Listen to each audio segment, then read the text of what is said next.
Hello guys, आज हम बात करेंगे एसर नाइट्रो 5 2019 वेरिएंट के बारे में। बताऊंगा मैं उसके आपको specs, price, release date in India. तो वीडियो को शुरू से लेकर अंत तक जरूर देखिए। तो चलिए शुरू करते हैं। यहाँ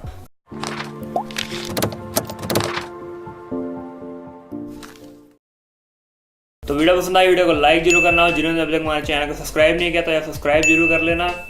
तो सबसे पहले बात कर लेते हैं डिस्प्ले की। तो उसके अंदर आपको 2 वेरिएंट्स देखने को मिलेंगे, जो कि होगा 15.6 इंच का एंड 17.3 इंच का। तो उसमें आपको 140 वॉट हर्ट्ज की display, full HD anti glare IPS panel display मिल जाएगी, तो ये अच्छी बात है। और डिज़ाइन की बात करें तो बेजल लाइट डिस्प्ले मिल जाती है। और पुराने नाइट्रो 5 से तो लैपटॉप इस बार मोटा ही मिलेगा और साइज में भी थोड़ा बड़ा मिलेगा। और जो पुराना नाइट्रो 5 था उसकी उसी की तरह रेड कलर की थीम अभी इस लैपटॉप में हमें मिलेगी। और इसमें हमें मैट फिनिशिंग में मिल जाएगी लास्ट टाइम लैपटॉप की तरह। तो आगे बात करते हैं कीबोर्ड की। तो इसके अंदर आपको फुल साइज कीबोर्ड मिल जाता है विद रेड कलर की बैकलाइट लाइट के साथ। तो जो बैकलाइट लाइट है वो अच्छी तरह ब्राइट है और गेमिंग की इसमें हाईलाइटेड करके दी गई है। तो आगे बात कर लेते हैं पोर्ट्स की, जिसके अंदर आपको LAN, HDMI, Type-C, headphone jack, 3 USB ports मिलेंगे। लेकिन इसके अंदर आपको मिनी डिस्प्ले पोर्ट नहीं मिलेगा, तो ये इसकी कॉन्स हैं। तो आगे बात कर लेते हैं CPU की। तो इसके अंदर आपको 2 वेरिएंट्स मिल सकते हैं, i5 9th जनरेशन के साथ और i7 9th जनरेशन के साथ। तो ये अच्छी बात है, अब लेटेस्ट जनरेशन के साथ मिलेगा। तो आगे बात करते हैं ग्राफिक कार्ड की। तो उसका जो बेस वेरिएंट होता है स्टार्टिंग का, उसके अंदर 1660 आ सकता है। तो ये भी लेटेस्ट NVIDIA का ग्राफिक कार्ड है।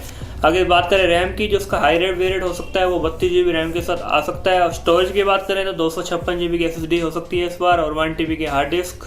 तो आगे बात करते हैं कूलिंग सिस्टम की। तो इस लैपटॉप में आपको ड्यूल फैंस मिल जाएंगे, लेकिन यार पहले की तरह फैंस एक ही साइड पे दी गई हैं, अलग अलग साइड पे इस बार भी नहीं दी गई हैं। जब इसके अब गेमिंग रिव्यूज़ वगैरह आएंगे तो पता लगेगा कि लैपटॉप का कूलिंग सिस्टम कितना इंप्रूव किया गया है। क्योंकि पुराने वाला इंटेल वाला जो नाइट्रो 5 था उसका इतना कूलिंग सिस्टम अच्छा नहीं था, वही प्रेडेटर जैसा ही था, तो उतना ही हीट होता था वो भी।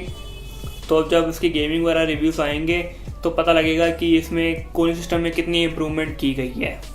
तो आगे बात करते हैं प्राइस की। तो US में इसकी बेस वेरिएंट की जो प्राइस है वो है $800। अगर हम उसे रुपीस में कन्वर्ट करें तो बनता है 55,000, लेकिन वो बिना GST के और बिना टैक्स के है प्राइस ये वाली। तो आप हिसाब लगा सकते हैं आप टैक्स वगैरह GST जोड़ के। तो अब बात करते हैं कि ये इंडिया में कब तक आ सकता है। तो ये लैपटॉप US में लॉन्च हुआ है इसी अप्रैल की स्टार्टिंग में। तो ये लैपटॉप आपको 1 से 2 महीने के अंदर इंडिया में मिल सकता है। तो बात कर लेते हैं पुराने वाले नाइट्रो 5 में और इस वाले न्यू वाले नाइट्रो 5 में क्या डिफरेंस है।